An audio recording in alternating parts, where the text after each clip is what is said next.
In the year 1871, the Great Fire nearly destroyed Chicago. But out of the ashes of that catastrophe rose a new Chicago, a city of brick and brawn, concrete and guts, with a short history of violence beating in its pulse. That history is on record, and the record is kept by the newspaper men who have made Chicago's papers great. No period in Chicago's history was more violent than the years of Prohibition. The rise and fall of the bootlegging empires was written in blood and bullets. In 1932, there were 365 murders committed in Chicago, one for each day of the year. 8 policemen were shot down in the line of duty. One of the most ruthless of these murders occurred on December 9th, 1932, on South Ashland Avenue, in a place operated by a woman named Wanda Skutnik. Wanda Skutnik's store in the Polish district was the front for a speakeasy.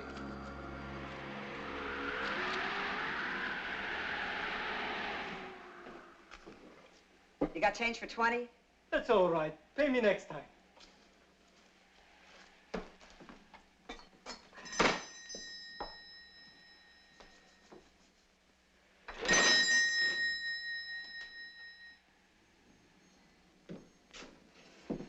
Wanda, you're looking at a guy that's coming down with a cold. Sit down. Oh, thanks. Hi.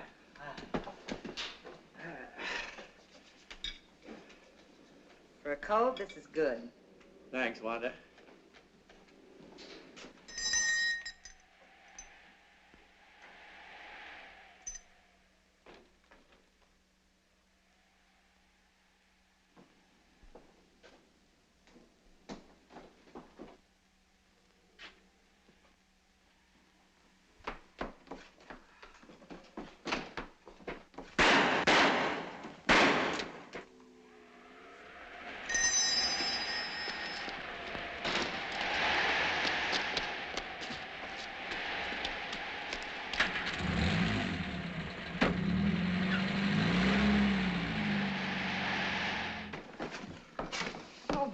Get the police, Wanda. Get the police, quick.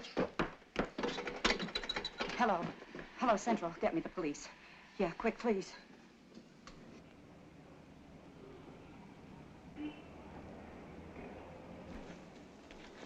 This cornered, frightened bootlegger gave information that pointed suspicion towards a man named Tomek Zaleska. Tomek Zaleska couldn't be found, but 2 weeks later, a tip from another source revealed that Zaleska had spent the night of the murder with his friend, Frank Wiecek.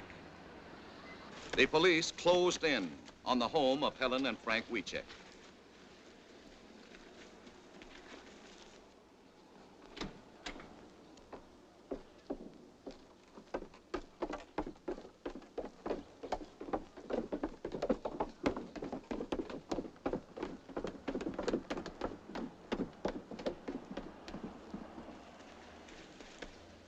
Helen and Frank were taken into custody for questioning.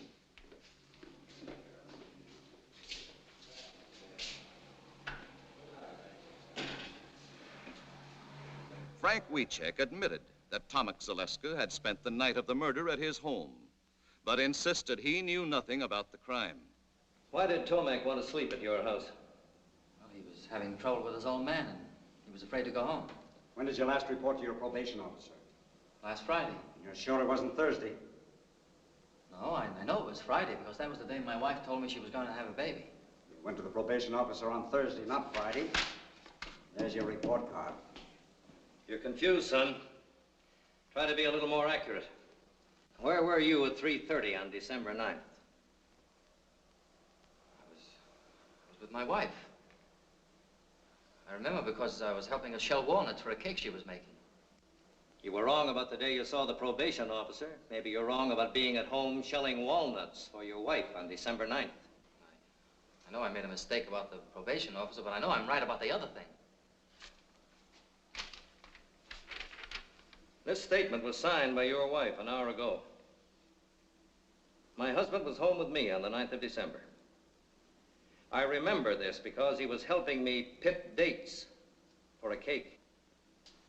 You sure it was walnuts?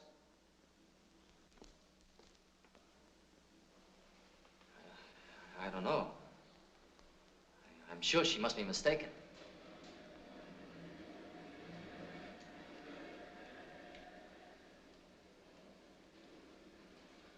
His wife, Helen, was released. But because of Frank's confused testimony on insignificant points and his minor police record, he was held as a suspect.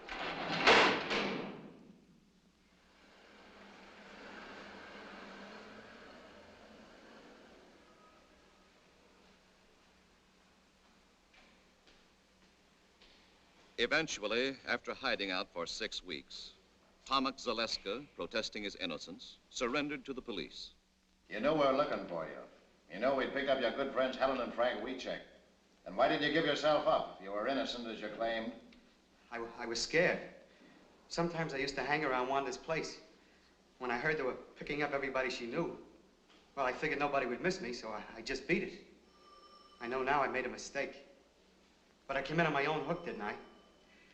When you went to Wiecek's house that night, what reason did you give for wanting to sleep there? I didn't give any reason. I used to spend the night there once in a while. You didn't give them any reason? No. I just asked them to let me stay there, and they did. And you're sure you gave them no reason? No. After identification by an eyewitness, Frank Wiecek and Tomek Zaleska were indicted for the murder of Officer Bundy and swiftly brought to trial. I will ask you, Mrs. Skutnik, if you see in this courtroom the two men that murdered policeman John Bundy. Yes, sir. Him and him. Had you ever seen either of these men prior to the time of the shooting? Oh, sure. Tomek used to come around my place all the time. The other fella I never saw before. And the first time you saw Frank Wiecek was on the day of the murder? Yes, sir. And the next time you saw him was the day you picked him out of the police lineup? Yes, sir. Thank you, Your Honor. The people rest.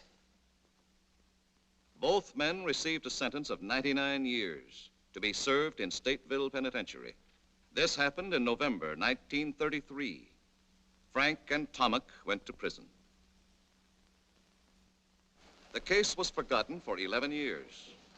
Forgotten until October 10th, 1944, when a small advertisement appeared in the classified section of the Chicago Times.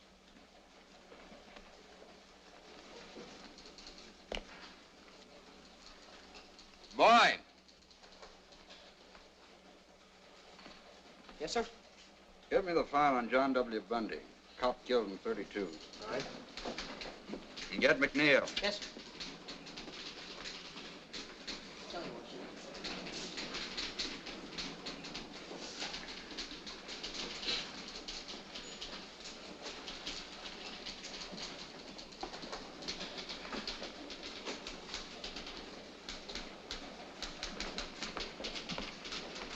Check this.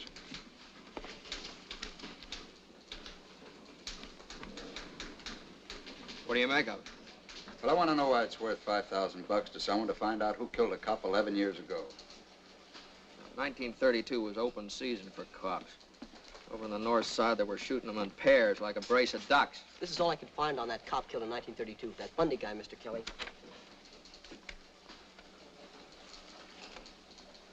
Well, you see what I mean? He didn't rate much. Well, it wouldn't hurt to check it. You might get your name in the paper. There's a sucker bait. Every grifter and mooch in town will be after that $5 grand. They'll frame their brothers to get it. And maybe this is a frame. There's a lot of angles, this thing. You see what I mean? Just takes you longer to catch on, that's all. I'm just thinking about it.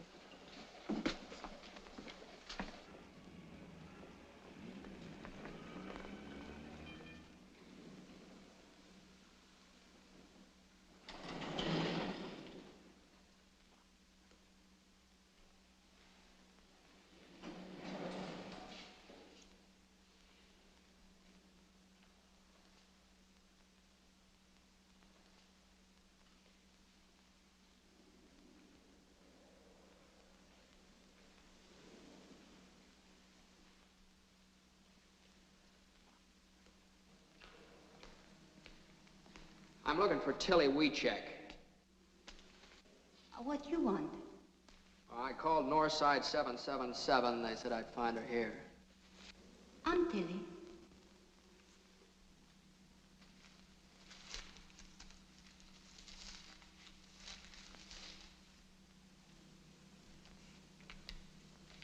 You run this ad? Yes. That's for me. You know something? No. No, I'm a reporter from the Chicago Times. We'd like to know why you're so interested in finding the killers of this cop. Frank Wiecek is my son. I his mother. My son's in prison for killing him. He didn't do it. My friends, they tell me if I offer big money, maybe somebody will tell who killed the policeman. Now, you mean your son's in prison for killing the cop, is that right? Yes, but he don't do it. My Frank's a good boy. He don't do this thing. About this $5,000. Where'd you get it? Is that important? Oh, yeah, it's very important.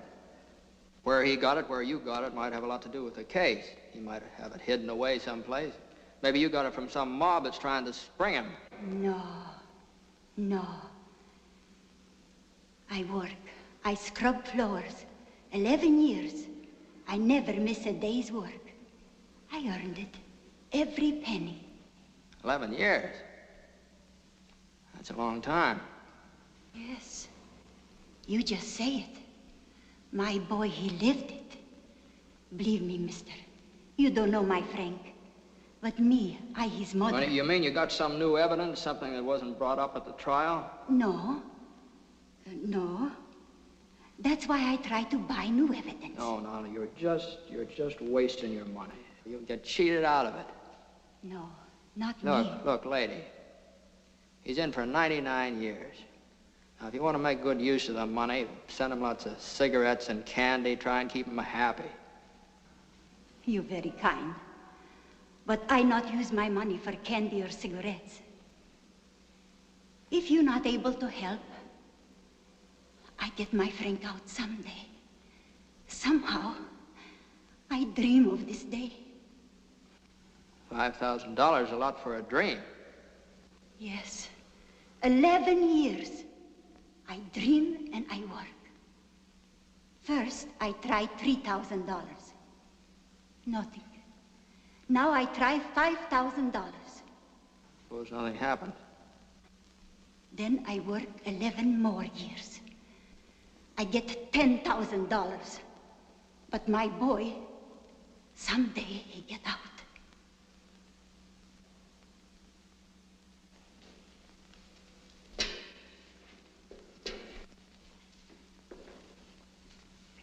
Now, I gotta hand it to you, Mrs. Weecheck. You got a lot of courage. You help me? Oh, I'm afraid I couldn't do that. I'm only a reporter. I just write the story. Now, good luck to you.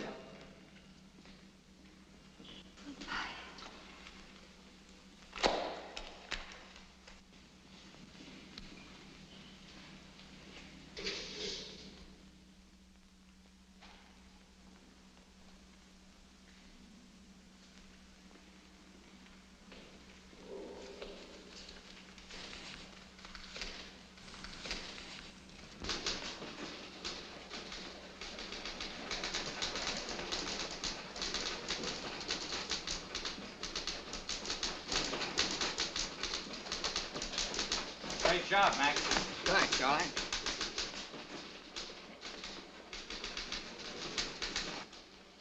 Mac.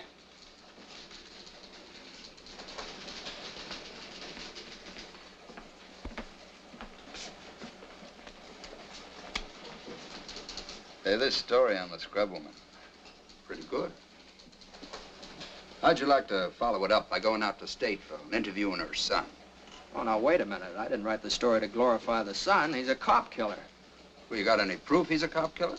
Well, they didn't give him 99 years for playing hooky. He had a record. He was on probation when he shot the cop. Yeah, I know. I read the record, too. He's public enemy #1. He and a couple of other kids broke into a grocery store. He got $2 and a record. But in this case, an eyewitness identified him as one of the killers. The Supreme Court reviewed the trial. The conviction was upheld. Well, so what? It wouldn't hurt anything to hear what the guy has to say, would it? Well, why, if you go out there... Well, look, Mac, let's put it this way. Maybe I'm interested for personal reasons. Maybe I'm interested because my mother did the same thing. She scrubbed floors on her hands and knees for more than 11 years, sent me through school. Okay, I'll go out to the pen tomorrow and see him. How about expenses? Here's a voucher. Take it to the cashier.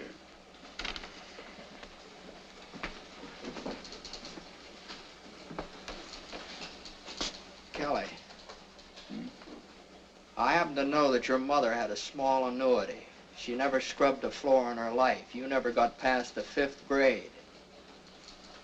But I figure if you pull such a corny gag as this, you must want me to go pretty bad, so I'm going. But I want you to know that you didn't get away with it.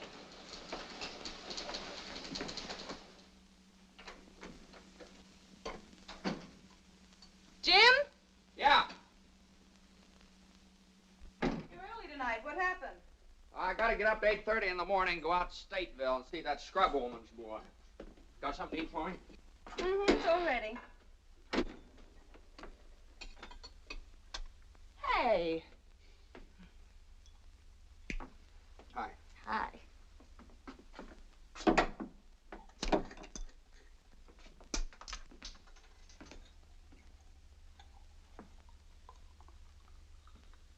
Hey, you got a new one, huh? Isn't it a beauty? 500 pieces. Yeah, I can't see how a smart girl like you can spend so much time on these things. Oh, I noticed you worked on the last one. You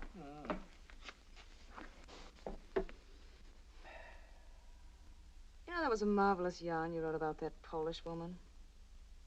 Had a lot of feeling. What a magnificent thing that old lady did. Yeah, everybody's touched. Especially Kelly. I was, too. Makes you feel warm. Well, I hit it pretty hard. But don't start believing it. I read the files on the case. That kid killed the cop. He got what was coming to him. Now, I need a branch of a tree right in there. See one around? Oh, that sky. That sky. I wasn't thinking about the boy. I was thinking about his mother. I hammer out a sob story and everybody's blubbering all over me. You know what it is? It catches your imagination. Nobody knows whether she's right or not, but she's worked so hard, she's had such faith that... Well, I want her to be right. Honey, I love you. Well, wouldn't you scrub for it for me if I shot old Kelly in the head? Oh, I don't know. You don't. You don't. Jim. Oh, here's one. Here's one. Looks like it. Jim. Look, I'm going out to see him tomorrow. Well, you women are suckers for sentimentality, aren't you? I guess that's how I got you. All I had to do was dangle an orange blossom in front of you. Oh, it took a little more than that, Mr. McNeal. It did. Mm-hmm.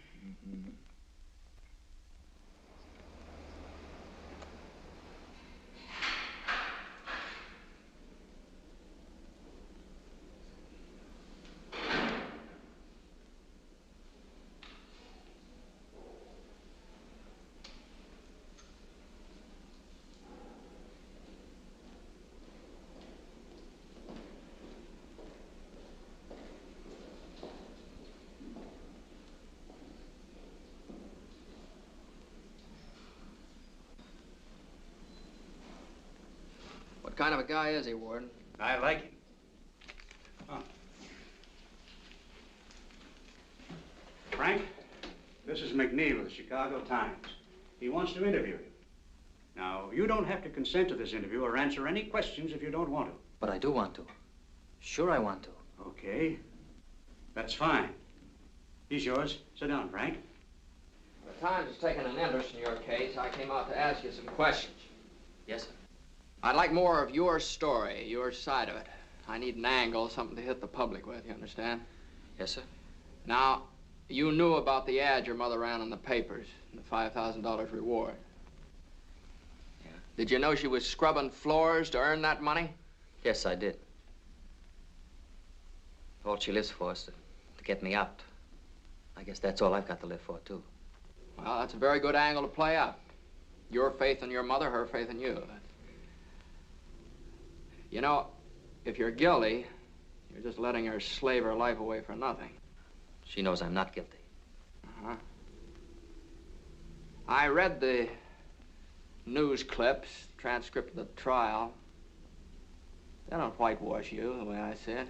But you only read what convicted me. All the true facts didn't come out. Even Judge Moulton said I was innocent. The judge that gave you 99 years? Well, the jury said we were guilty. He had to. But in his chambers, he said he knew we were innocent. When was that? After he sentenced us. Oh, after? Well, maybe we better duck that. What else? My lawyer was a drunk. He wouldn't even let me take the stand. He was afraid I'd get the chair. Oh, go on. When they question you hour after hour, you're bound to get mixed up on a lot of little things the way I did. That's another good angle. Railroaded, huh? And they took me from one police station to another. Every few hours. Taking me around the horn, they call it. So my lawyer couldn't get me out. And this one, the Skutnik. The first 2 times she saw me, she said I wasn't the man. And all of a sudden, she said I was. Finger woman. All right, we'll play that up, too. I was home with my wife the night the policeman was killed. Does your wife visit you regularly? My wife, yeah. We're divorced. Well, we better duck that angle, too. You duck so many things. You don't believe me, do you? Listen, I talked to your mother. She's a very fine old woman. She believes you. I need proof. I got no proof. Yeah, I know. All right, now, what we'll do with this thing is this. We'll play up this mother angle and the finger woman, and maybe a little police and political corruption, too. I didn't say that. Well, what difference does that make? It's a good angle. Probably true, anyway. You see, you don't want a wishy-washy story. This thing's got to have sock, mass appeal. It's the only way we'll be able to help you. Get sympathy, public support. Now, you leave it to me. Okay, Ward. Thank you. That's all, Frank.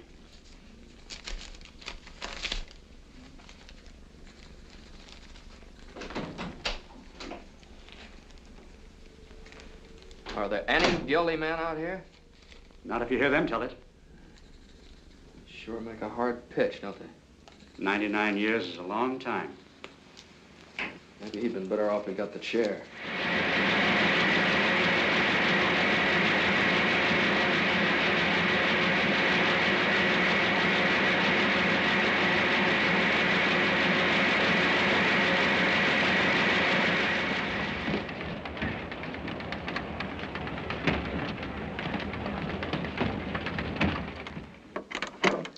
Mr. McNeal is busy, but I'll tell him you like the story.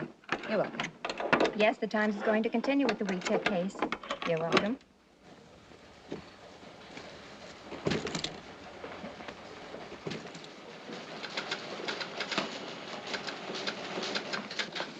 Yeah. Yes. Well, thank you very much for calling. That's right, lady. I guess the Times is going to follow up the case. Yeah. Bye. Say, what are you going to use for a follow-up? What follow-up? Well, the thing is snowballing. I want more of it. Well, you want to give me a raise, or do I just get the $5,000 from WeCheck's mother? Look, Mac, my job's to print the news that's fit to print. Did it ever occur to you that we might be selling this dead cop short? Maybe he had a mother that scrubbed floors, too.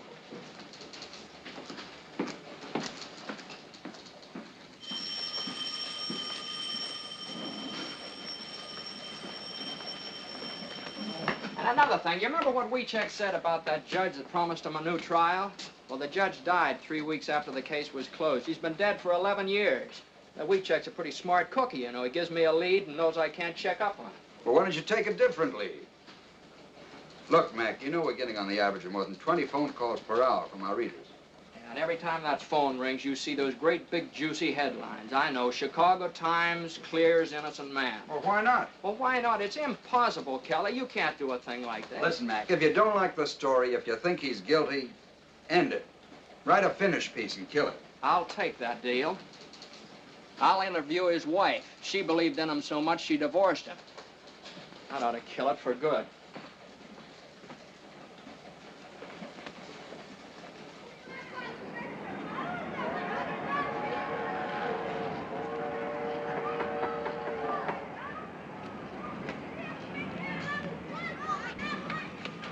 I'm looking for Helen Reiska. Yes? I'm McNeal of the Times. I'm doing a series on the WeCheck case. Oh, yes, I read them. Please come in. This way, please. Oh, excuse me. Just a minute. I got your address from your former mother-in-law, Tilly WeCheck. I haven't seen her since the divorce.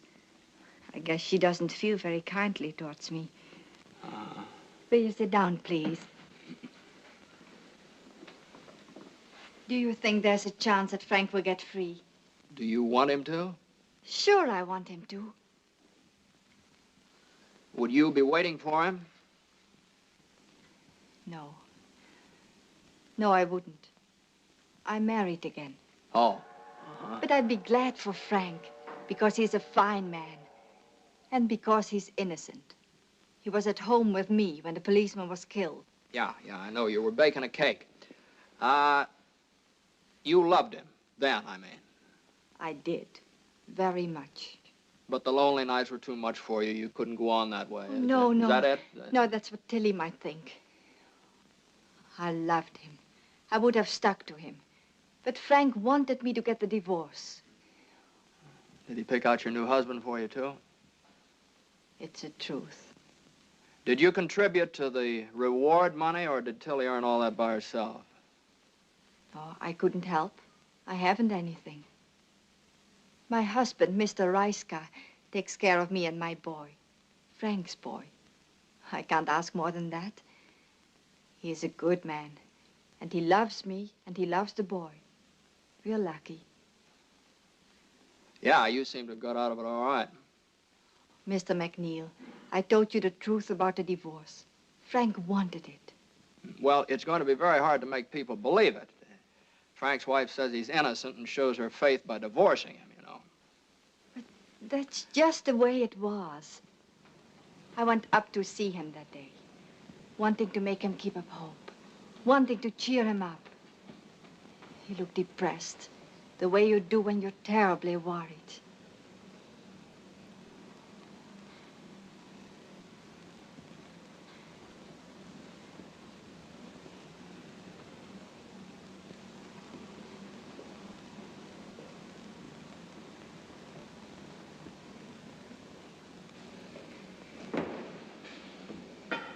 How have you been? Fine. How have you been? Fine. How's Ma? Fine. And the boy? How's the boy? Oh, he is fine. Always fine. Everything's fine. We have nothing to say anymore. Oh, Frank, darling, please. I know. So many things you don't say. You don't want to talk about the outside because I'm in here. You don't want to remind me. But I remind myself. I think of lots of things. Ellen, tell me, how's the boy doing in school? He's doing very well, Frank. But what about the other boys? Kids can hurt him bad. They're only kids, Frank. Yeah. They do not know what they're saying. I know. Son of a jailbird. Cop killer's son. Oh, it's nothing, Frank. I was thinking about moving to a new neighborhood anyway. He'll go to a new school. Oh, it's no good. A new school is no good, Helen. A new name. That would be good. Frank. I'm just like dead, Helen. In 30 years, maybe I can get a parole, if I'm lucky. 30 years. Helen, You've got to divorce me, Helen. You can't mean that, Frank. Yes. Love's not for us anymore, Helen. It's finished. Now we must think of the boy. Only the boy. My boy must live for me. But I couldn't do it, Frank. I just couldn't.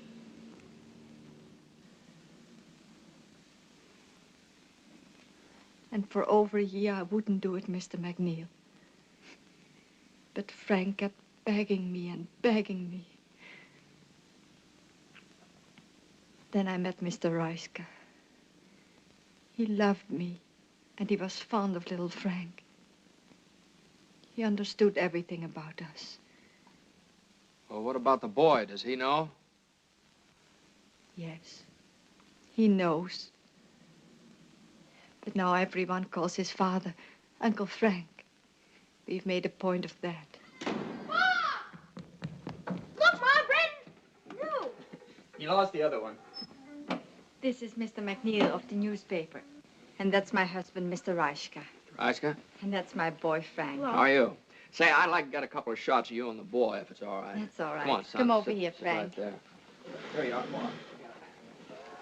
Hey, here.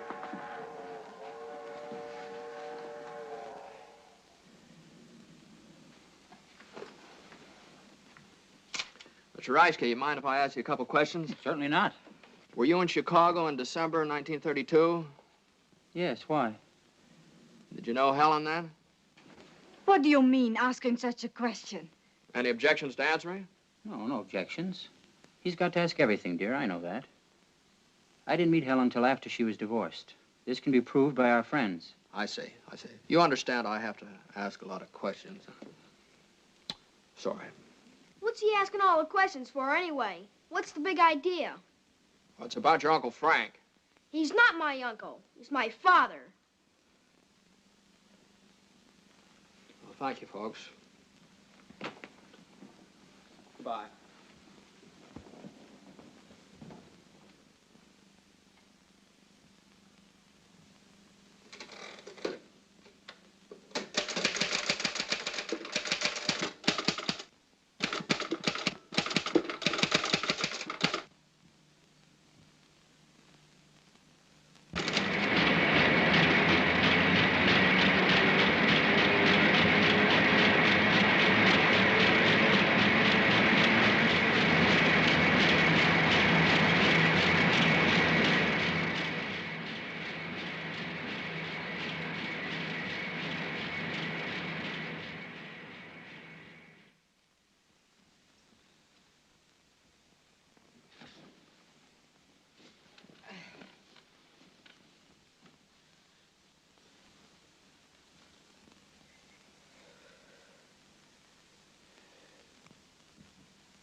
Darling, wake up.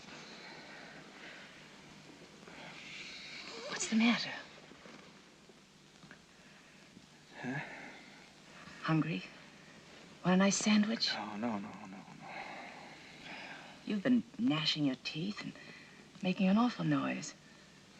I've never known you to be like this, Jim. I don't know. Maybe it's something I ate. I eat the same things. Well, maybe it's something I wrote down.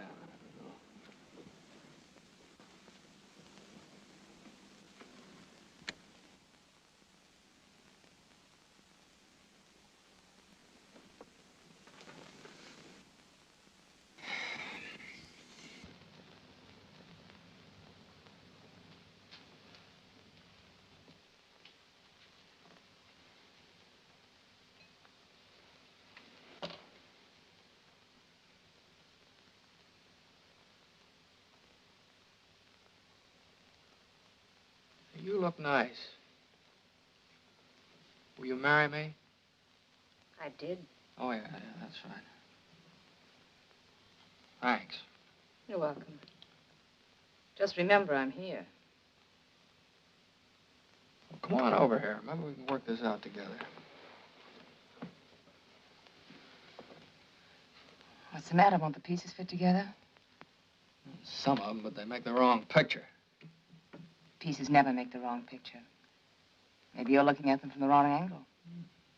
Sometimes it's mighty hard to figure. Why don't you let go? You want him to be innocent. You want him to be free. Admit it. Oh, maybe you're right. Maybe I do want him to be free. And that doesn't make me believe he's innocent. If you want to believe, that's enough. Believe it. Will you marry me? Oh, that's right, you did. Will you fix me that sandwich there? Hey.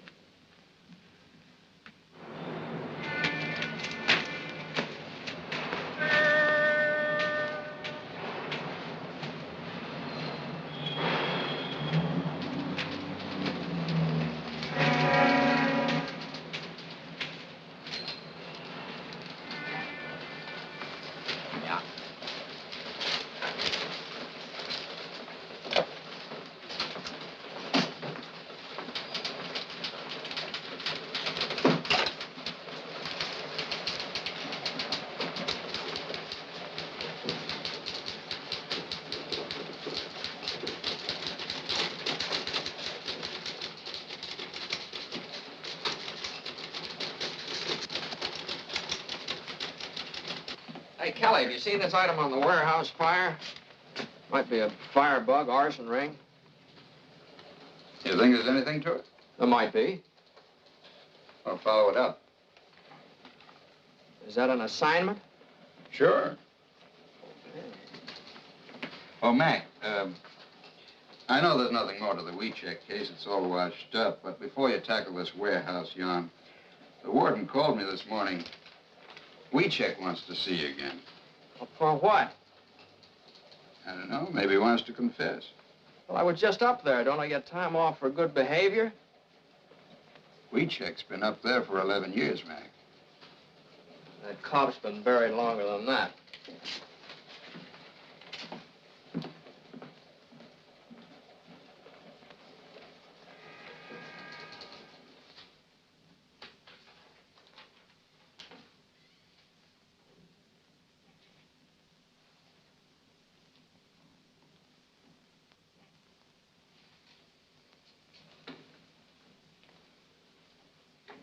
Hello, WeCheck.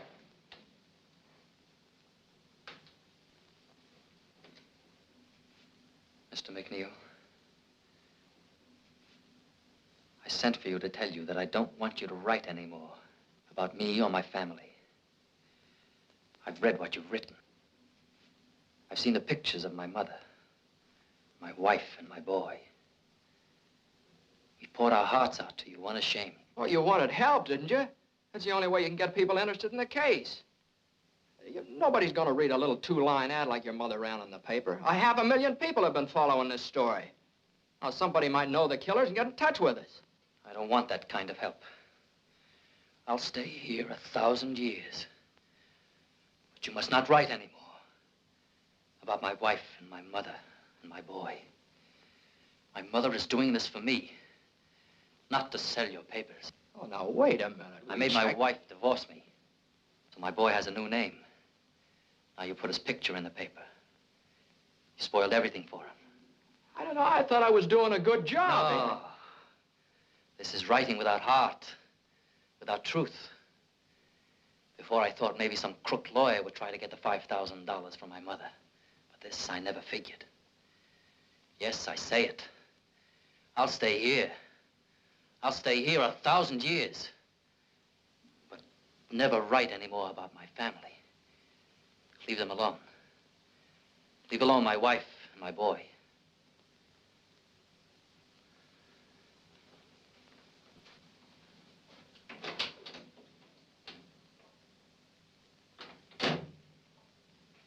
What do you make of that? Well, I guess he figured you pitched him some pretty low curves. It was a story. I wrote what I saw.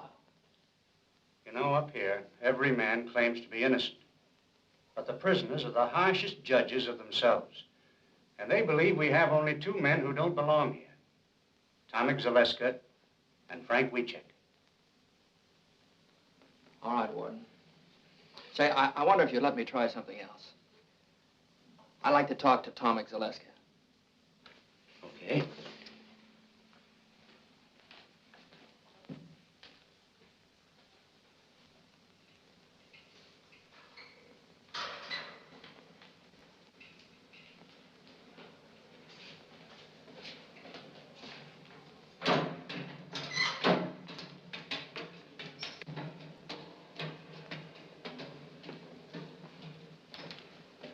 I'd like to talk to Zaleska. Yes, sir.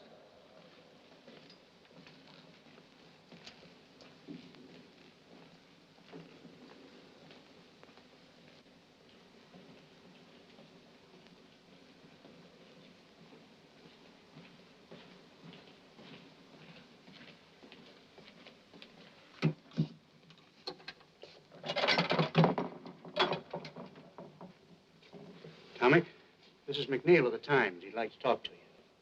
Yes, sir. Warden, would it be stretching the rules too much if I talked to him alone? No. No, go right ahead. Thank you. Are you familiar with the work the Times is doing for Wiecek? Yes, sir. Now, look, Tomek, we want to clear up this Bundy case one way or the other. We don't think Frank was in it with you. Now, if you confess and name the man that was really with you that night, the Times will do everything in its power to get you a parole for turning state's evidence. The chances are you'll be out of this place in a few years. What have you got to lose? You're in for a life now. Come on, tell us the truth. Sure. I could say I did it. Then maybe have a chance of getting out like you say. But if I confessed, who would I name as my partner? Joe Dokes? I couldn't make it stick for 1 minute. That's the trouble with being innocent. You don't know what really happened.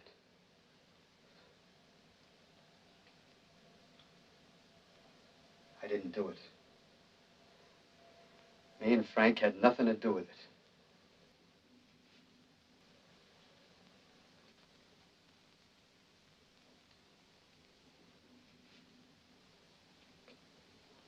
Okay, Tomek.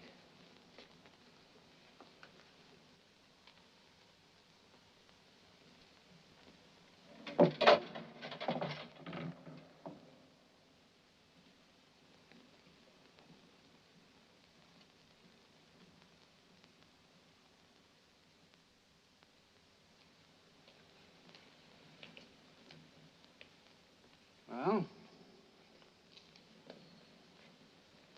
You must run a nice jail. This guy doesn't want to get out either.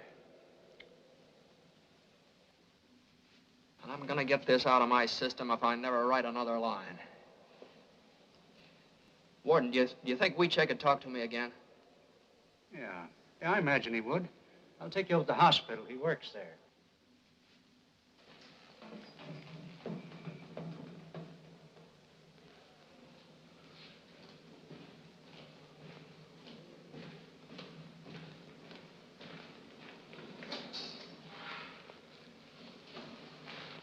Frank, Mr. McNeal would like to talk to you again, if it's all right with you.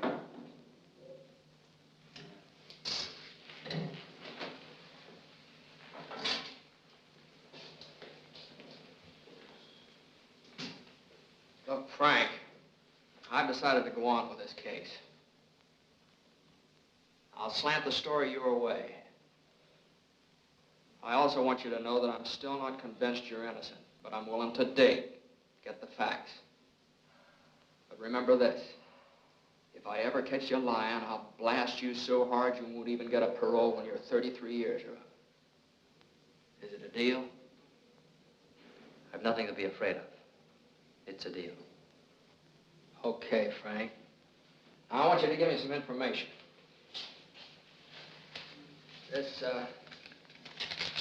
This judge you told me about, you know, the one that died. Were there any witnesses when he told you he'd try and get you a new trial? Yeah, there was a bailiff. Uh-huh. What was his name? I don't know. Well, I'll find out. What was the name of your lawyer? His name was Underwood. Underwood. Where does he practice? He's disbarred now. That's great. A disbarred lawyer and a dead judge. All right, what else? There's Wanda Skutnik. It was she alone who put me where I am. She identified me, but the other two witnesses, Gruska and the mailman, said no. Then there was the police captain. He was the one who got Skutnik to say I was the man. He stood right alongside of her when she picked me out. She was afraid of him. What was his name? I never found out. He wasn't at the trial. Well, where can I find the Skutnik dame? I don't know. That's nice material. It's all I got, but it's the truth. Would you be willing to take a lie detector test? Mr. McNeal, for 11 years, I've been waiting for a chance to get at that box. You know what you're up against? If it turns out bad, you're cooked. If it turns out good, it's only Leonard Keeler's professional opinion. Doesn't count legally. I'll take the test. Okay, I'll fix it up for you.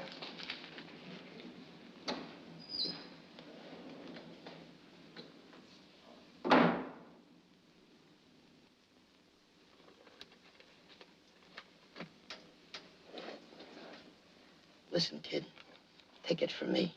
Keep away from Keeler and that lie detector. I'm not afraid of it. That's what I said. Why, I had the cops, the state's attorney, even my own lawyer believing in me. I was a cinch. Then they talked me into going up against that box. What happened? What do you mean, what happened? I'm doing life, ain't I?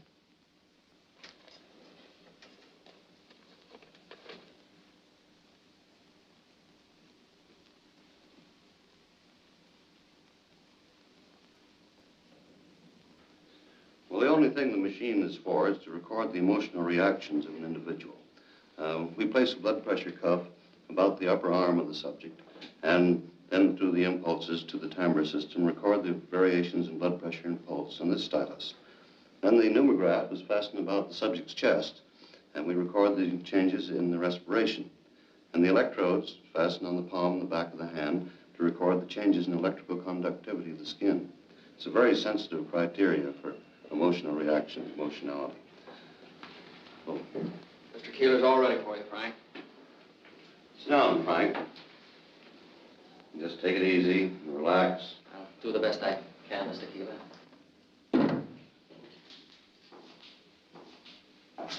Come, Mac.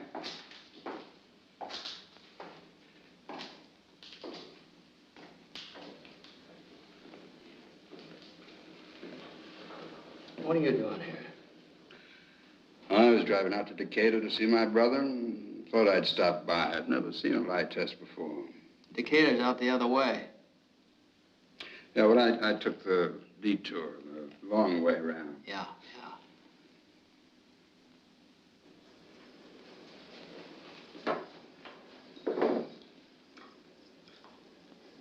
These are a pair of electrodes. I clip them to the palm on the back of your hand to pick up the electrical changes in the nervous system. I'm going to try an experimental test now. I want you to take one of these cards, look at it, remember the card that you chose, and then place it back in the group. I'm going to ask you one card at a time, and I want you to say no to each card that I ask, including the chosen card. You understand? Yes, sir.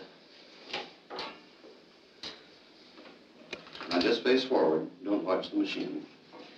And sit as quietly as you can.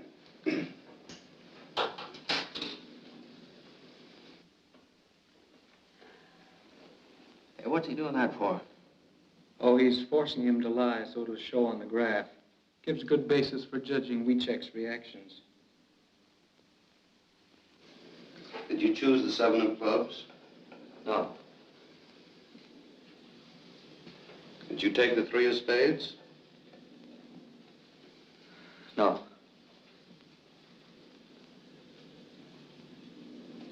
Did you take the Queen of Hearts? No.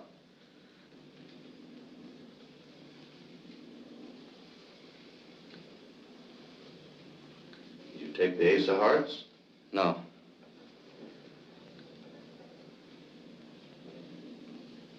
Did you take the 5 of diamonds? No.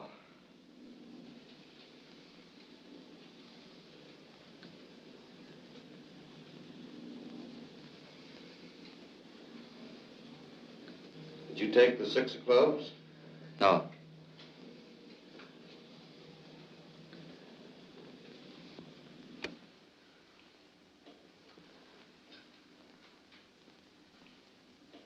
You took the 5 of diamonds, Frank. Did you? Yes, sir. Now I have a prepared list of questions I'll ask you. I want you to answer all of these questions now by yes or no. And if you have anything to explain, do that after I ask you all the questions. Just turn around and face forward. Sit as quiet as you can all the way through the test.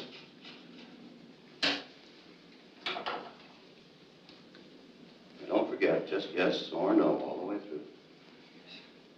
Is your name Frank Wiechek? Yes.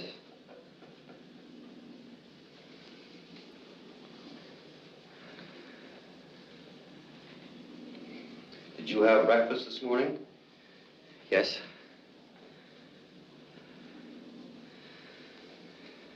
Do you know Tomek Alaska? Yes.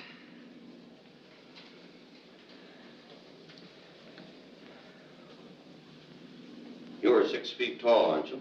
5'9". Just a minute now, Frank. Just yes or no, all the way through. I'm sorry, sir. And sit quietly. Yes. I'll have to begin again now. I'll just ask you some of these questions. I'm sorry. Is your name Frank Wiechek? Yes.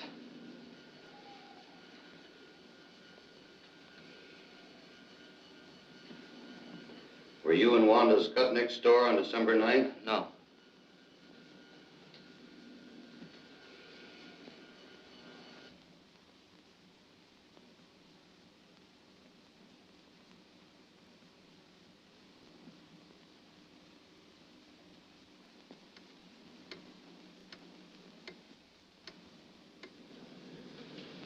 Were you home at the time of the robbery? Yes.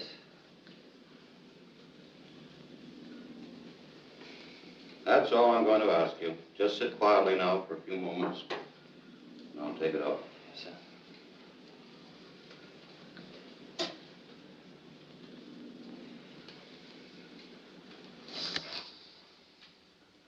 Well, we're all through, Frank.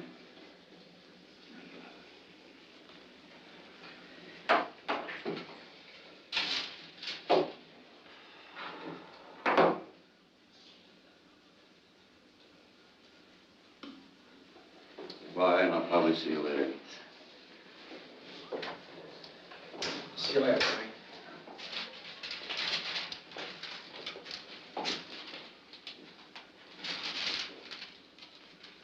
What's the verdict? Well, there's the record.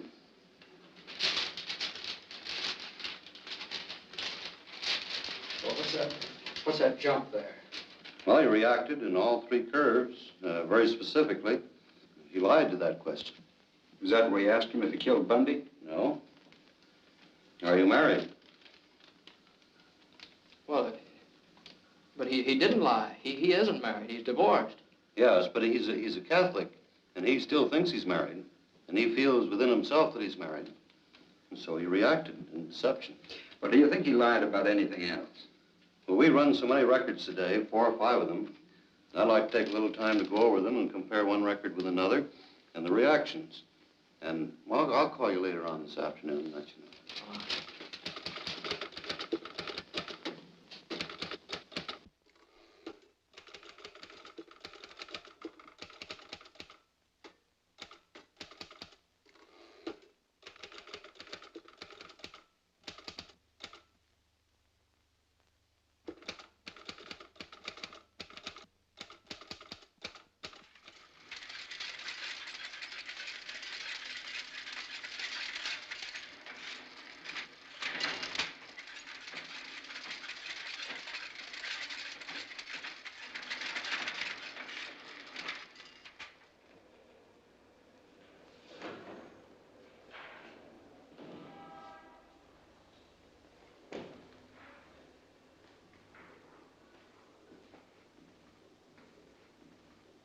Hiya, McNeal. What can I do for you? Say, Larson, I'd like to check on the date of arrest of a fellow by the name of Frank Wiechek. You mean the cop killer? Oh, I'm just trying to do a job. I'm afraid I can't help you, McNeal. Our arrest books for 1932 are in the warehouse. They're not available. What do you want me to do, go to the commissioner? You know where you can go as far as I'm concerned.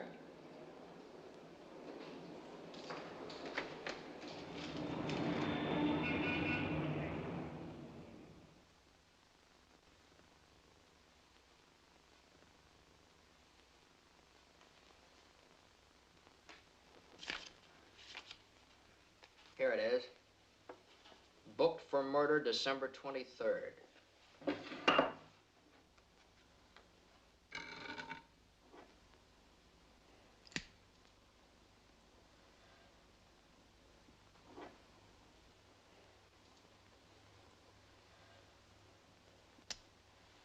Does that make you happy? One of the things I was looking for. He was booked on the 23rd. Now, if I could just find out whether he was arrested before then. What difference would that make? Well, if he was arrested before the 23rd, it'd prove that this Skutnik dame could have seen him a couple of times before she identified him. Captain Norris of the New City Precinct handled the Skutnik identification. He never operated that way. Captain Norris, huh? Say, let me see the arrest books for December 1932, will you? I can't help you on that. Look, all I'm trying to do is to find out whether this fellow Wiechek is a cop killer or not. You know, back during Prohibition, the police department got pretty tough when a cop got killed. Now you're talking like the guy on the street. Always thinks we're running around with rubber hoses beating up innocent people. Look, you seem to think the cops framed Wiechek. You're the one that's doing the framing. You're framing the best police department in the country. Bundy was a good cop and a good man. Why don't you write about his wife and son? And about the other 357 cops killed in the last 20 years. Oh, back in 1932, they did a lot of... Maybe they did, but they weren't always wrong. How do you know? Were you in the division at the time? No. All I can say is it's awful hard for a man like me to be fair to a cop killer. And supposing he isn't a cop killer? Maybe I ought to help you, but I just can't. You've helped me plenty, don't worry. Captain Norris, huh? Had charge of the Skutnik identification, huh? Well, it looks like he's sort of mixed up in this himself. Maybe I better go over and talk to him. You better take a shovel with you. You'll have to dig him up. He died in '38.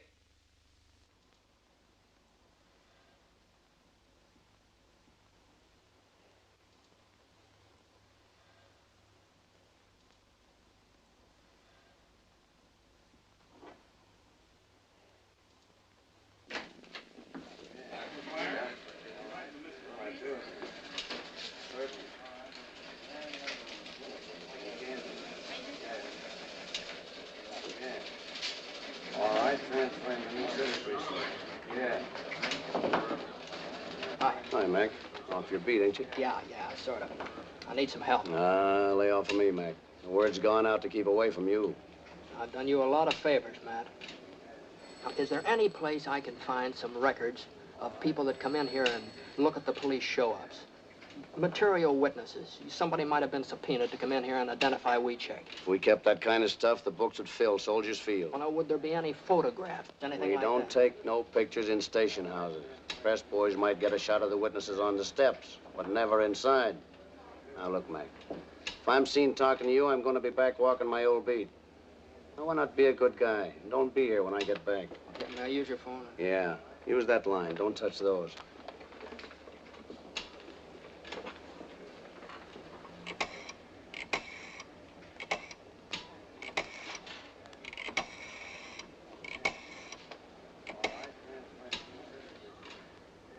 This is McNeal. Give me Kelly. Say, check through our files to see if any of our boys took pictures of the Wiechek arrest in 1932. Get someone to check the Tribune and the rest of the papers. Now, listen, Kelly. A photographer takes maybe 10 shots, prints one of them. I want to see the other 9. Now, listen. The Herald Examiner, they were still in business then, weren't they? Now, this is just their kind of picture. I'll check on that myself.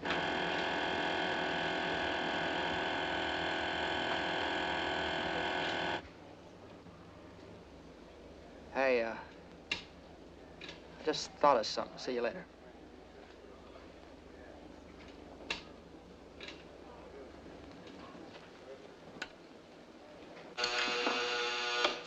Your city precinct. This is McNeal over at headquarters. You got the book on the Weecheck arrest, 1932? Yeah, but we've been told to pull it out of the files. I'll drop over and see it. Okay, we're right over. Right.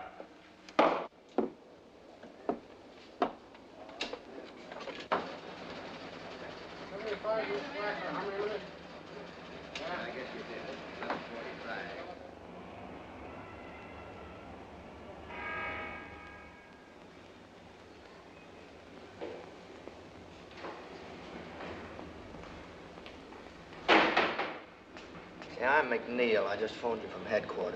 You got that book on the Weecheck arrest? Come in.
What'd you find?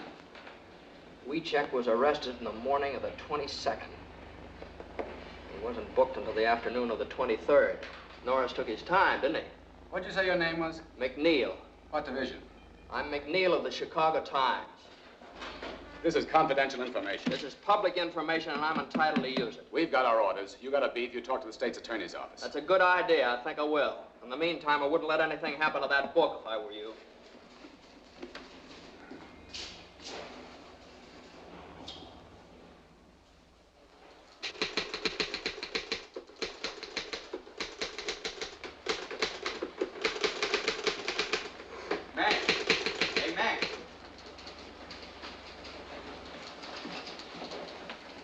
Hey, this is hitting him pretty hard, isn't it? I haven't even started on him yet. I think this whole thing stinks. Kelly speaking. Yeah. Yes, sir. Right away. That's the boss. He wants us both. Let's go. Let's go.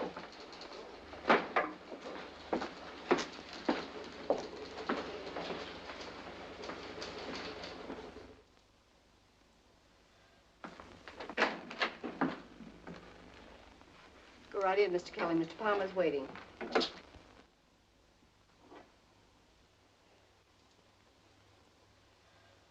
Mr. Kelly, Mr. McNeal, I believe you know the commissioner. Oh, Mr. Faxon from the state's attorney's office. And this is Robert Winston representing the governor. How do you do, sir? Of course, you know Mr. Burns. Mr. Kelly, these gentlemen object to our handling of the Weecheck story. Mr. Kelly, we feel that the Times, through you and Mr. McNeal, is slinging mud on one of the finest police departments in the United States. And specifically, we object to your efforts to arouse sympathy for a man who killed a police officer. We'd just like to point out, gentlemen, that Frank Weecheck was convicted by a jury. His case was reviewed by the Supreme Court, and the conviction was upheld. All these legal authorities believed in Frank Weecheck's guilt. Well, a long time ago, a lot of people believed the world was flat. At this late date, do you wish to impugn the integrity of the jury and the court? If they were wrong, yes. Back in 1932, a steady stream of convictions made good publicity. Remember? Frank Weecheck was found guilty, and he belongs where he is. Were you in the state's attorney's office in 1932? Why, yes, I was, but I didn't have anything to do with the Weecheck case. I have no axe to grind, Mr. McNeal. But I believe you're unnecessarily discrediting this regime. Furthermore, your stories may be holding out false hope of a pardon to both Frank Wiechek and his mother. I'm not so sure it's false. We are. Look, up until now, what we've printed was based on interview and investigation. We've invented nothing, and we don't intend to. Well, a great deal of emotion and color can be lent to simple facts. The governor feels this entire matter is undermining law and order. But Wiechek is innocent. It'd be criminal for us to stop now. Well, you must remember, Mr. McNeal, that another political party was in power at that time. We're not to blame, but the public tires us with your brush.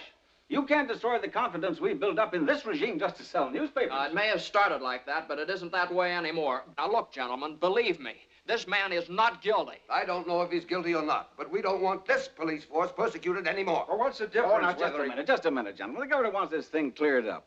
We're not asking you to forget the man if he's innocent, but we don't want this dragged on and on just to promote circulation. Now, we have a proposition to offer you to settle this thing once and for all. I can suggest to the governor that he set up a hearing of the pardon board. If Wiechek is exonerated, he'll get a pardon. But if you can't clear him, you're to drop this matter once and for all. Is that a deal? What do you say, Mac? It's a deal if Mr. Palmer says so. Okay. It's a deal. I'll ask the governor to set up a special hearing next week. Are you ready to accept that? Yes, I am. There's just one thing, Mr. McNeal. If you go before a pardon board and they turn him down, it'll go on Wiechek's record. Then when he's eligible for parole, that record may hurt his chances. Now, mind you, there's no regulation. There's no law. But the very fact that he was investigated by the pardon board and turned down may have a prejudicial effect upon his application. What you're doing is gambling with Wiechek's parole. Now, that's a chance we'll have to take. Well, gentlemen, that's settled then. We're agreed. Thank you very much, gentlemen. We'll live up to our end of the bargain. Goodbye. Goodbye, sir. Goodbye. Goodbye.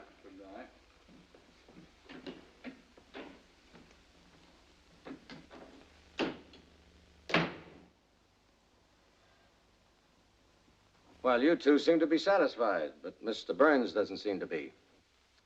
I'm not. As your attorney, I think you've made a bad deal. While I have read the transcript of this case and am familiar with some of the things Mr. McNeal found, I am not at all certain that we have sufficient evidence to obtain a pardon. But you haven't seen all of the evidence yet, Mr. Burns. What, for instance? Well, in the first place, I've talked to the bailiff of the court. He corroborated Frank's statement that the judge promised him a new trial. Well, what basis did the judge have for making that promise? I don't know. If he made it. He made it, all right. Here's an affidavit from the bailiff. That's not proof. It's inconclusive. All right. Forget about that. I have a lie detector test. And Keeler's sworn statement that the fellow is innocent. Inadmissible. Gruska and Decker, the other two witnesses in the crime, maintain that Wiechek is not the man. And they also testified that this Wanda Skutnik couldn't possibly have recognized anybody. But have you found her? What does she say? Gruska and Decker contradict it, but it's inconclusive evidence. Now, what new admissible evidence have you? Well, there's a whole lot of new stuff. The state's attorney's office tried to keep me out of the record books. That's the reason they had that fella faxing up here. And another thing. Why is this Wanda Skutnik dame keeping undercover? A couple of mobsters might have killed that cop and threatened her for not playing ball. Or maybe she's trying to keep in good with the law. I don't know. She ran a speakeasy. Now, look here, McNeal. I'm an attorney. I know what it is to go up before the pardon board. They go on facts. Facts? Okay, I'll give you something better than facts. I'll give you a picture. Take a look at that. Now, Wanda Skutnik testified that she didn't see Wiechek from the time of the murder until the time she identified him on the 23rd of December. Now, Frank maintains that she did see him several times on the 22nd of December when the cops were taking him around from station to station. All right, that bears out Frank's story right there. There's a picture of Frank and Wanda going into one of the stations. Where'd you get this, Mac? I got it out of the files of the old Herald Examiner. Kind of figured they'd go for a picture like that. When was this taken? Well, obviously on the 22nd. Oh, now, look here, McNeal. You can't just say that obviously it was taken then. You have to prove it. Well, I have the photograph. When you go before the pardon board, the burden of proof is with you. But the picture After all, it could very well have been taken after she identified him. McNeal, You've done a wonderful job in assembling all this evidence. But the law of the state of Illinois requires only one eyewitness for an identification and conviction. So far, that witness has not altered her statement, and that fact still stands. Mr. Palmer, in view of this, I'm afraid I must recommend that you permit me to get in touch with those gentlemen who were just here and ask for more time, or until I've had an opportunity to go over the case. Then your advice is to call the whole thing off. That's right. Oh, now, Mr. Palmer, I realize that Mr. Burns knows more about the law than I do. But I want to tell you some things about this case you don't know. I went into this thing believing nothing. I was skeptical. I figured Wieczek is using his mother to spring him. But I've changed my mind. This man is innocent, Mr. Palmer. I know that without any doubt. Now, it's true I haven't found Wanda Skutnik, but I want a chance to find her. I want a chance to get this guy out of jail. Now, if you call off this hearing, I'll never get that chance again. The bargain stands. Thank you, sir.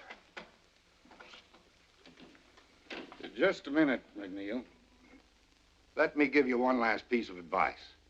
Even if you do find this Wanda Skutnik, I don't believe she'll ever change her testimony. There's only one thing for you to do. Discredit her. Prove she's a liar. Otherwise, you're wasting your time.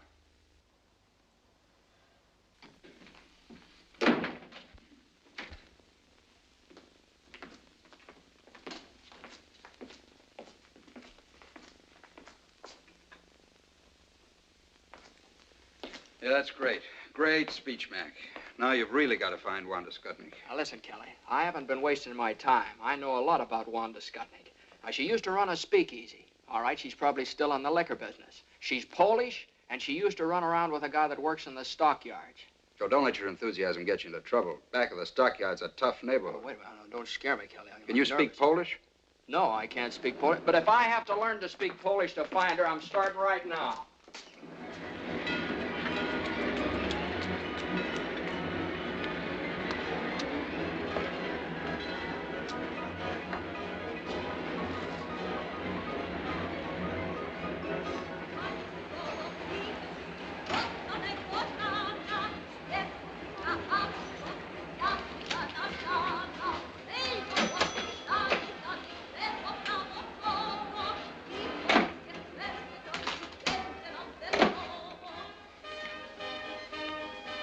What do you have? Say, did you ever see that woman before? Her name's Wanda Skutnik. You a copper? No. Her uncle died, left her a little money. I hear she's remarried. Having a hard time finding her. Money, huh? I don't know. I'll see if the boys in the back room know about it. Chłopie, czy któryś słyszał, że kobieta się nazywa Wanda Skutnik? Nie. Była pewna żonata? Ja wcale nie. I ma nowe nazwisko. Nie. Never heard of her. Right.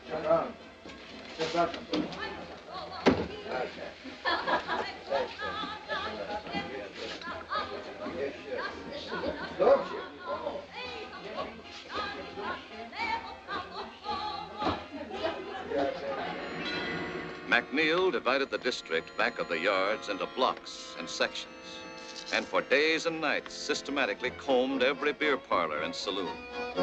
Ja panu powiedziałem, że więcej już nie będę pracować. Tak ciężko robił. O, panu opowiadam. That's all for me. Sure. Na zdrowie panu. Na zdrowie.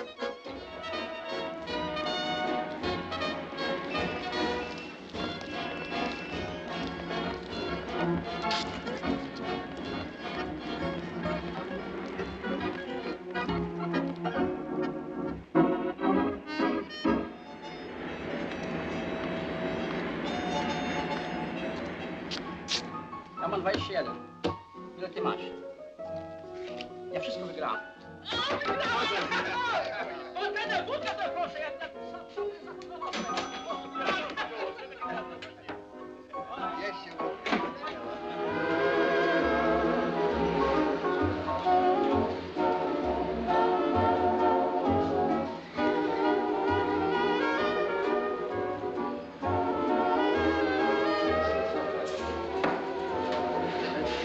Give me a bourbon.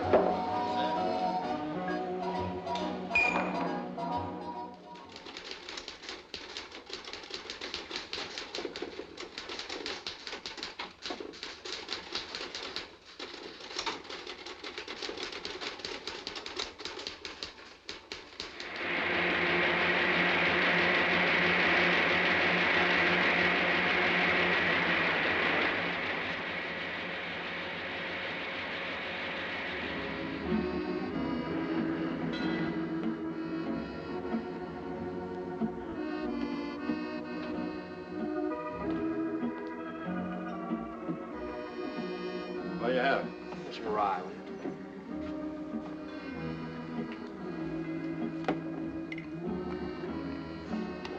Say, did you ever see that woman around here?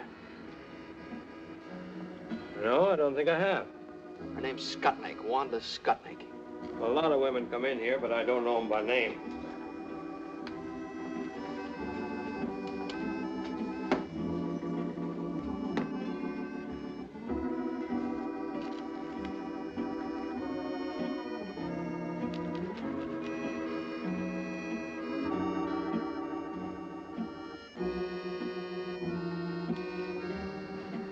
Your name McNeal? Yeah, why? I've been wondering when you'd hit this neighborhood. I've been reading your stories in the paper. About Wanda Skutnik? Yeah. You know her? Used to. Used to be good friends. You know where I could find her now? I might. Where? What's in it for me? What do you want? I owe him $1.75. Okay. Where is she? I ought to have one to talk on. Yeah. Hey, couple of drinks here, huh? What happens to Wanda if you find her? Oh, not a thing. I'm just going to ask her some questions. There ain't no warrant out after her, nothing like that. No, nothing like that. Leave the bottle here, too, will you?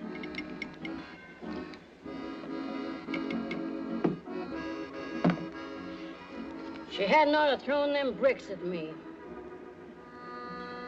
You know Noir Street? Yeah, sure. You go down there. 725. 725. What's her name now? Siskovich. Wanda Siskovich.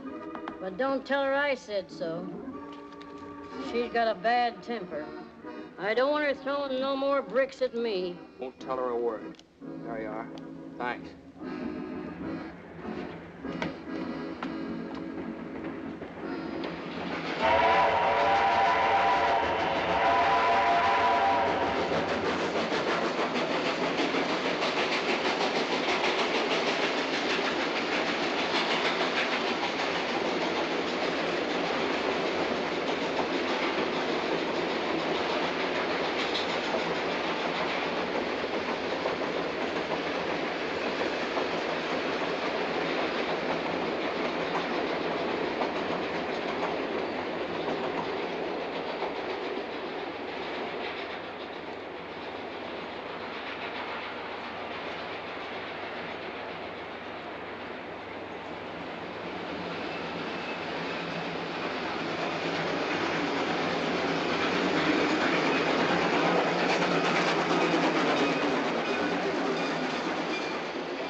Come in.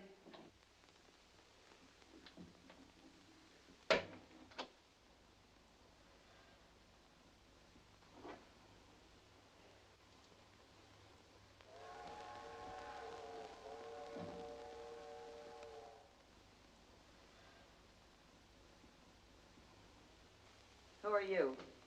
I'm from the Times. Get out of here. So you're Wanda Skutnik. Yeah. I've been wondering when you'd show up. Now, look, lady, I'm not going to give you any trouble. I'd just like to ask you a few questions. You want to cry in my beer? All I want to know is this. Is there any possibility that you might have been mistaken when you identified Wiechek? No. Well, if you're so positive, we can prove it. Will you take a lie test? A lie test? You think I'm crazy? Look, will you give me a sworn statement?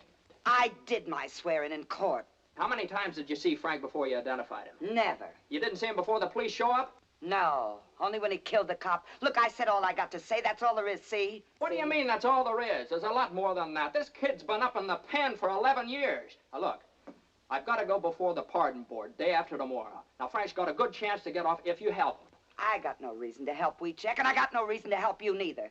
You're the one that wrote them lies about me. I've been thinking of suing you for libel. That's the reason I wrote them. I called you a liar and a bootlegger and a finger woman. I insulted you every way I could think of, and I'm going to keep on doing it, see? Go ahead and sue us for libel. I'd just like to get you up on a witness stand under oath. Yeah, and you still wouldn't get nothing out of me.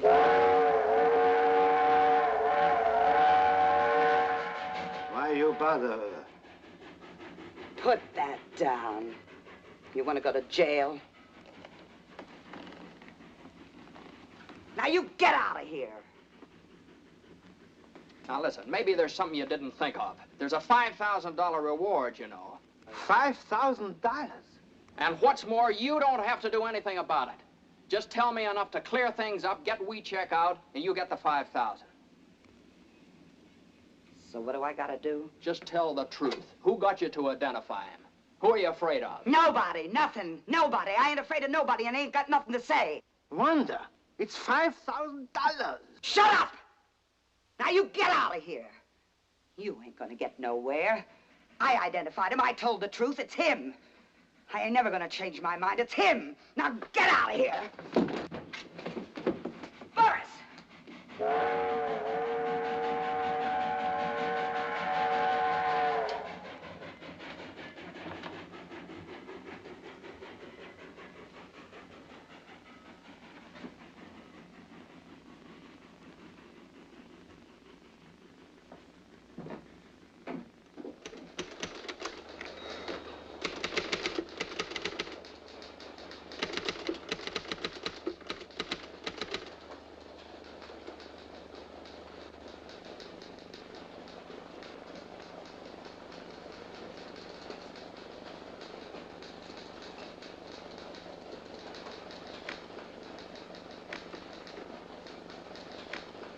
Well, Mr. Burns has given us a clear picture of the situation. If Wanda Skutnik can defy the pardon board, if the board has no authority to subpoena her, the power to make her talk, then we're helpless.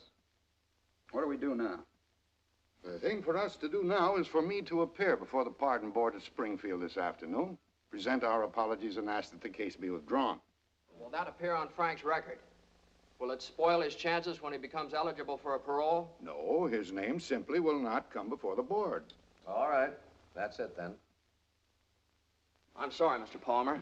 I want to apologize to you, too, Mr. Burns. I thought if I found this woman, I could make her talk, but I missed her. I'm sorry. Okay, Mac. Kelly, write a finished story on this Wanda Skutnik and end the whole thing. Get the paper off the hook. Well, I can get a train for Springfield in about half hour. Good.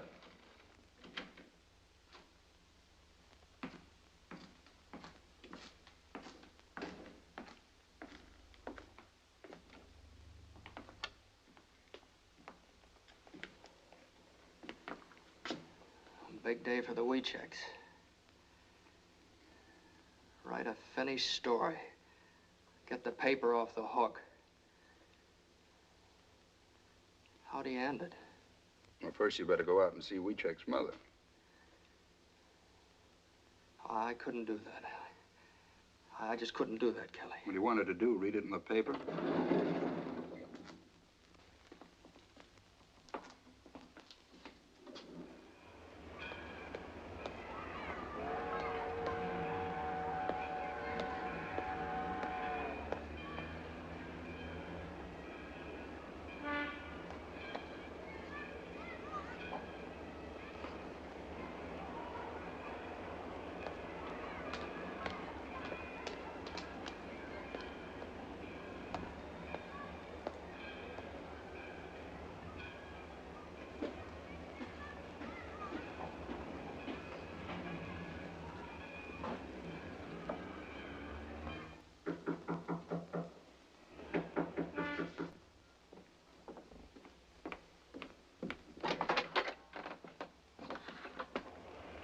Mr.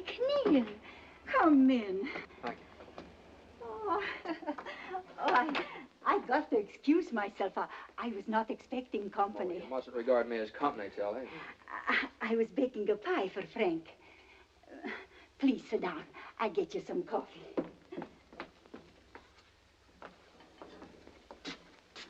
I really can't stay, Tilly. I just came out to talk to you about something. About the pardon board, yes? Oh, I pray for this day. I want to tell you about it. Yeah. Come over and sit Oh, down. and now it has come. It is here. Tilly, I must tell you this. Yeah. We're going to call off the hearings. We don't have a chance in the world of getting Frank his pardon. No chance. No. But you work so hard. You do everything. Everything I could. You got lawyers. He tell pardon board. We have the best. But don't you see, Tilly, if we go before the pardon board now, it'll just be hurting Frank's chances for a parole later on. We can't get a thing out of Wanda Skutnik, and without her, we have nothing. I saw her at the trial. She will never tell. Like a rock. She will never tell. But she knows. Yes, she's afraid. She will not talk, never. And without her, we have no evidence. Evidence? They got no evidence when they sent my Frank to prison for 99 years. I got no evidence when I scrub floors every night. Go without supper. Walk to work so I save a nickel for Frank.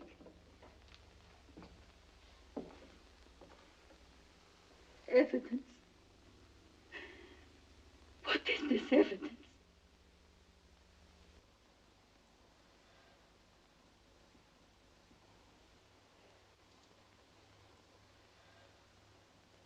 I can't tell you how sorry I am, Tilly. You try to help. You're a good man. But if this thing happened, then we fight some more. We fight more and more. Yes. No, Tilly. We're calling off the hearing. The Times is dropping the case. No. But if you go, I got no friend left. I'm sorry.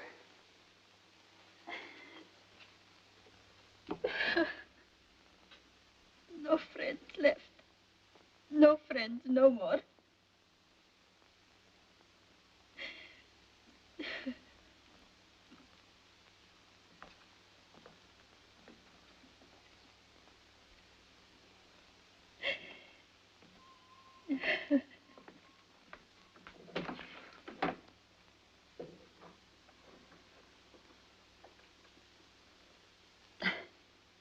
Big fool me.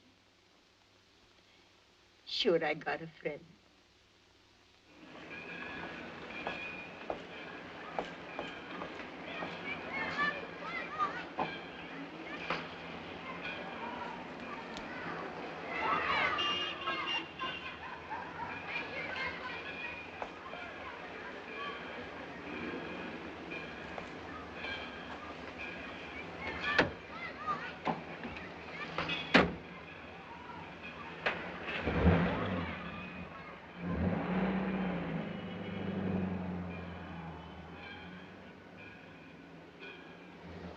Where to?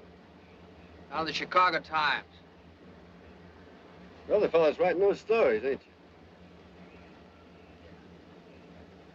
Seen the paper?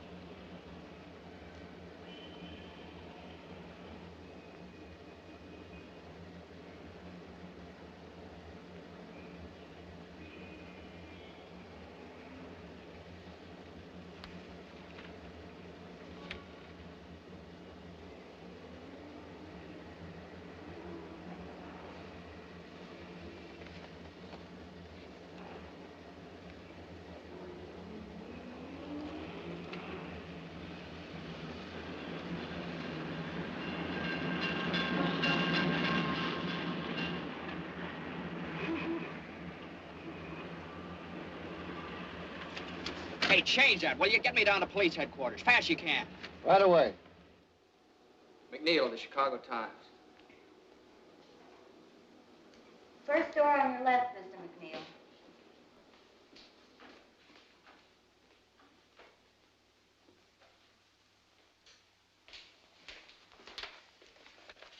Say, did you make the enlargement of the photograph of this forged check here?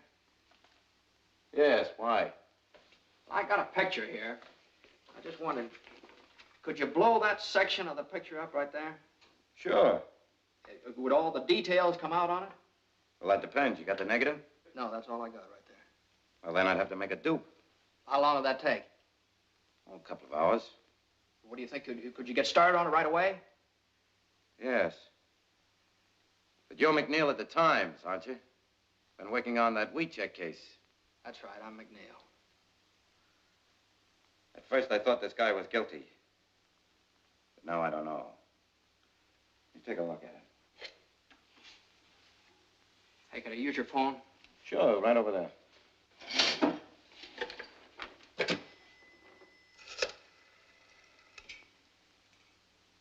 I want to put in a person-to-person call to Mr. Martin J. Burns. He's up at the state capitol in Springfield, Illinois. That's right. Yeah.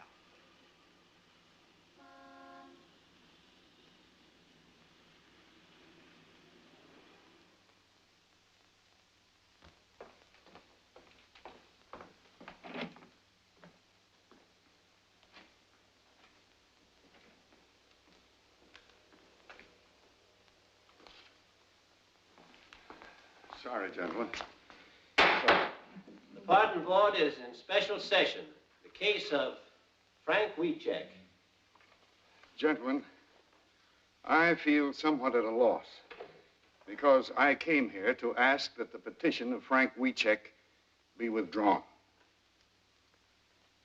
However, about an hour ago, I received a telephone call from James McNeal of the Chicago Times, who informs me that he has uncovered the evidence we've been seeking. It is conclusive evidence that supports the petition of Frank Wieczek. You may present the evidence, Mr. Burns. Unfortunately, gentlemen, my telephone conversation with Mr. McNeal was necessarily brief. He's flying down to Springfield. He should be here at any moment. What evidence does he have? I'm afraid I don't know. Mr. Chair. Mr. Faxon. I object. The state's attorney's office has the right to demand orthodox conduct of this hearing. If you have conclusive evidence, present it. Otherwise, we ask that the petition be denied here and now. Mr. Faxon, we certainly intend to follow orthodox procedure in this Board of Pardons.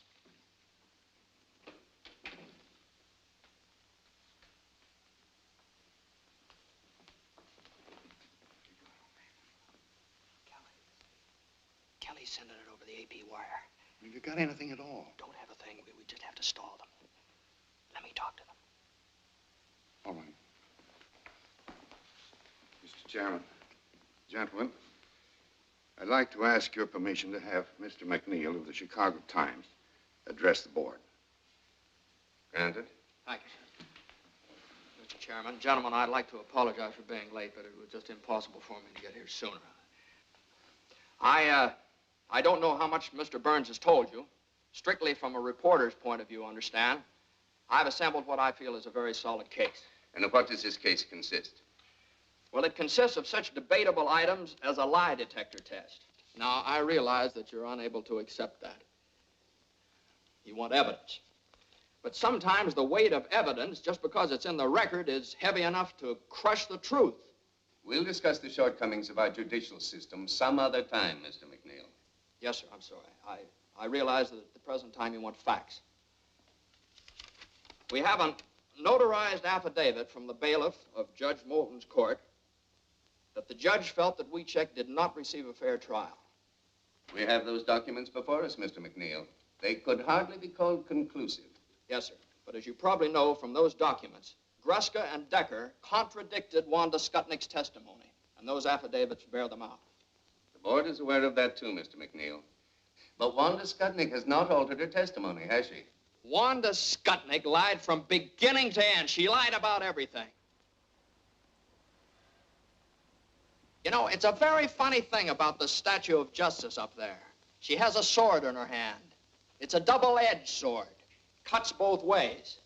It keeps cutting the ground out from under everything in favor of Frank Wiecek, but the other side of it, that isn't so sharp. It doesn't cut the ground out from under Wanda Skutnik, and she's the only one responsible for Wiecek's conviction. Now, I have a police record here that proves that Wiecek was arrested on the 22nd of December. I have another one here that proves he wasn't booked until the 23rd of December, one day later. Okay.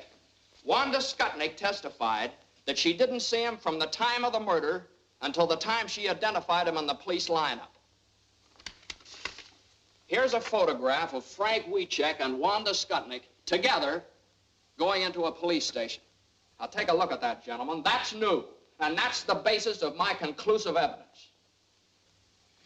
The two photostats of the police records merely indicate that some time elapsed between Wiecek's arrest and the time he was booked.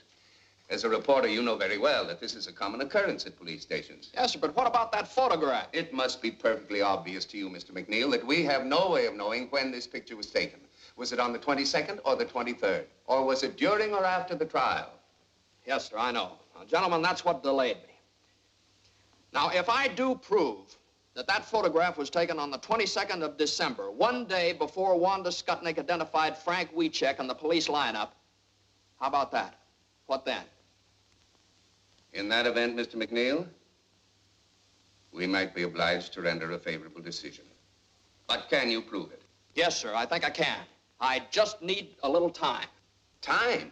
Do you mean to say, Mr. McNeal, that you still have no corroborating evidence? No, I'm not sure. The police laboratory down in Chicago is enlarging this section of the photograph. Now, if the enlarging process... Yes, I know, but how long will this take? As soon as the enlargement is developed, they're going to send it over the wire photo system from the Chicago Times to the Illinois State Journal, which is just a few blocks down here. Now, all I ask, gentlemen, is that you go down there and see that thing with me. I object. The methods of publicity previously used in behalf of the plaintiff indicate that this may rightly be regarded as an attempt to make journalistic capital of this hearing. Now, I am authorized by the state's attorney's office to state categorically that in the opinion of our office, the facts set forth in Wiecek's behalf do not indicate that he was a victim of a miscarriage of justice. We're here to protect the interests of the people of this state, not to sell newspapers. Mr. Chairman. Gentlemen, the governor ordered this hearing for the purpose of arriving at the truth. If you fail to consider every item of evidence, no matter how improperly presented, you have defeated the very purpose of this hearing. What is your decision, Mr. Chairman? Gentlemen, we'll go. Are you clear to Springfield? Yes, sir, the wire's open. Well, hold it open. Have the picture in a minute. Which one's McNeal? Yeah, right here. There are a couple of prints that came in a while ago from Kelly of the Chicago Times. This one's blown up 100 times. This one 140. He said you'd understand. Okay, thanks very much. Excuse me.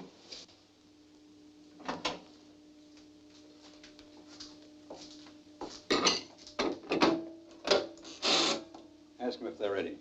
Springfield, are you ready for this picture? We're ready. Okay, here's the final lineup. Okay. All ready, Mr. McNeal.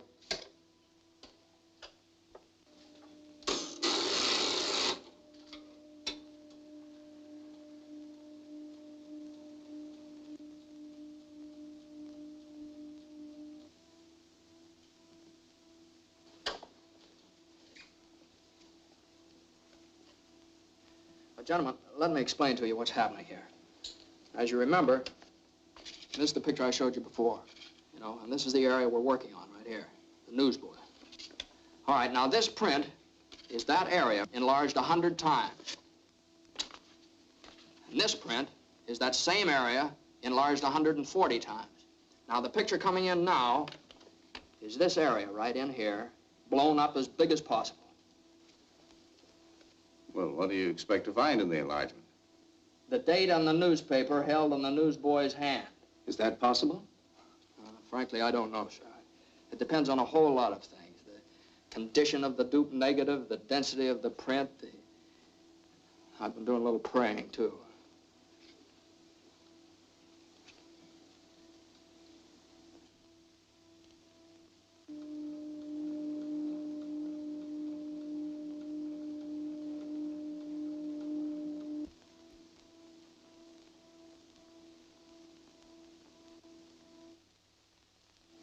That's it, Mr. McNeal.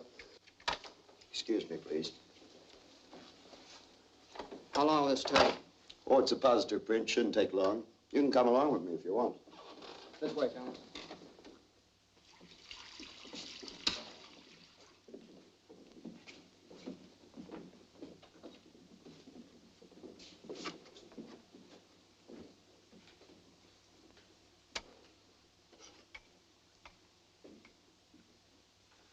Remember, this is the area I showed you.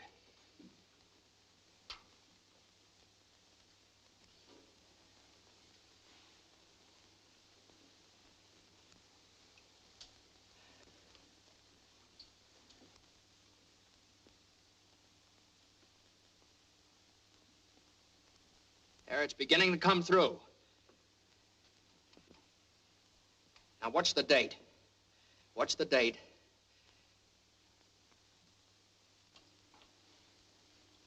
December.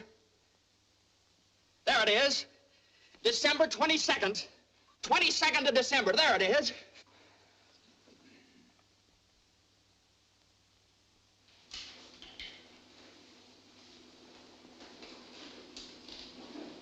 Goodbye, boy. Good luck, Frank. Thank you.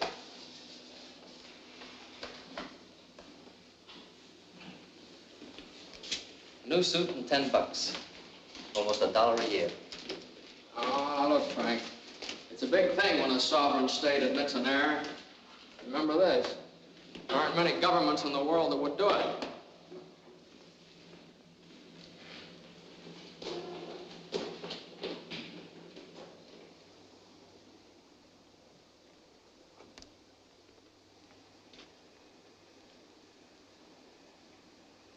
That's my daddy!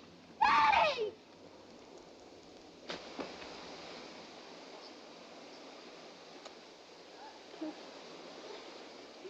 Ranush! Ranush!